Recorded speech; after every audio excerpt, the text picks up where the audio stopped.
Cozy season is upon us, so I thought I would share with you my 5 favourite albums for the time of year when you want to hunker down and prepare for the winter. My first choice is Stick Season by Noah Kahan. When I first heard Stick Season on the radio, it entered my head and stayed there. I went out and I bought the album and I just fell utterly in love with Noah's whole representation of winters in Vermont. I think it's a really beautifully written and performed album. Very minimal production, but absolutely beautiful. I love Stick Season. I think it probably is pretty much still the standout track, but I also absolutely adored Northern Attitude, Everywhere, Everything, Growing Sideways. I think it's probably my second favourite on this.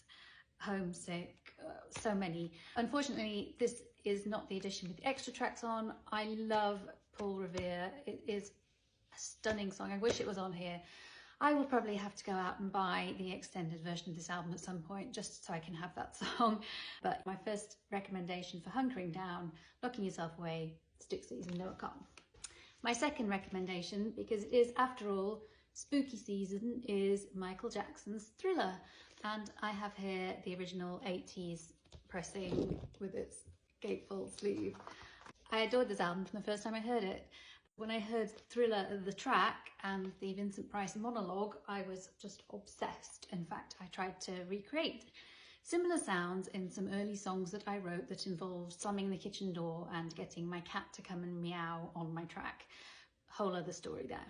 It's a brilliant album. It stood the test of time. I really enjoy listening to it. Although I would say it's always puzzled me what The Girl Is Mine is doing on this album. It doesn't add anything to the album. It doesn't match the album, and I don't think it's a good song, just my opinion. But the album is brilliant, and I think it stood the test of time really well.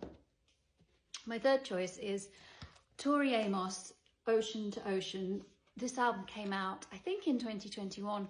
Tori wrote this in lockdown when she was separated from her family, and she was in Cornwall. Her parental family are obviously in the US, and she wrote about things that had happened in her recent history, which included the death of her mother, and I think feelings of loneliness and isolation, feelings of grief, and then also worrying about the world. The title track, Ocean to Ocean, is a song about what we are doing to the planet and how we can take action to try and save the planet from destruction.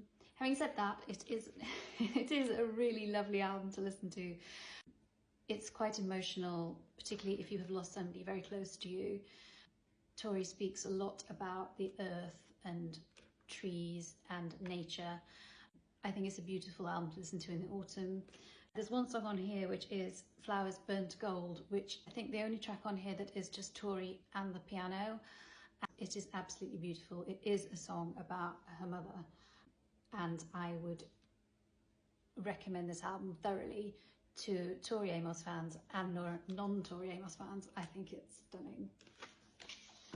My fourth choice is another 80s classic that you strangely don't hear much about. This is Jennifer Warnes and The Famous Blue Raincoat. This is an album on which Jennifer Warnes sings songs written by Leonard Cohen. Now, Leonard Cohen, as we know, is one of the best popular poets of his time. He was a poet really before he was a songwriter, I would say.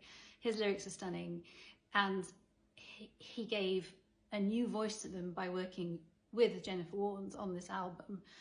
There are some songs on here that obviously he had previously recorded himself, Bird on a Wire, Famous Blue Raincoat, First We Take Manhattan, but I think there might be one or two that he wrote for this album. There's a duet on here called Joan of Arc, which he does sing with Jennifer Warnes. I think Jennifer Warnes' voice is beautiful. I think she brings in a whole new dimension to these songs. The production is stunning. There's a song on here called The Singer Must Die, which is just Jennifer Warnes and a beautiful choir. There's no instruments in it at all. It is a really interesting track. It's a cozy, lovely, hunker down kind of album. Honestly, Jennifer Warnes, completely underrated. I don't think the Dirty Dancing theme song was the pinnacle of her career in any way. No offense. It's brilliant. If you've not heard it, give it a listen. My last choice, these aren't in order, but this is my last choice, and it's Taylor Swift, Evermore. I really first heard Taylor Swift when she released Folklore in lockdown. Like a lot of people, I think, it surprised me really. I thought it was much better than I was expecting. No offence meant to anyone, but it really struck me. And then Evermore came out not long afterwards, and I actually think this is better than Folklore. Evermore speaks to me, I think, because it's about the time of year that I like best, which is autumn.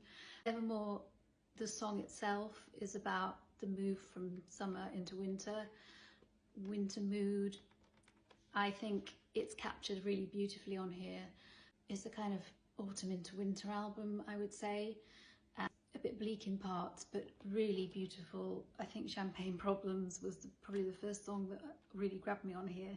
But the more I've listened to it, the more I've loved other songs. Gold Rush, 'Tis the Season, Marjorie, I think is exceptional. The title track, Evermore itself, I could listen to over and over again. I do think it's a really beautiful, well-crafted, well-performed album. So those are my 5 picks. I'm going to also have a special honorary mention for Humbug by the Arctic Monkeys, which I don't actually have on record yet, but it is Crying Lightning season, and Cornerstone is definitely one of the best songs that they have ever recorded. Special mention for the Arctic Monkeys. So those are my hunker down, get on the sofa, make yourself a pot of tea, light the fire kind of records, and get the record player on.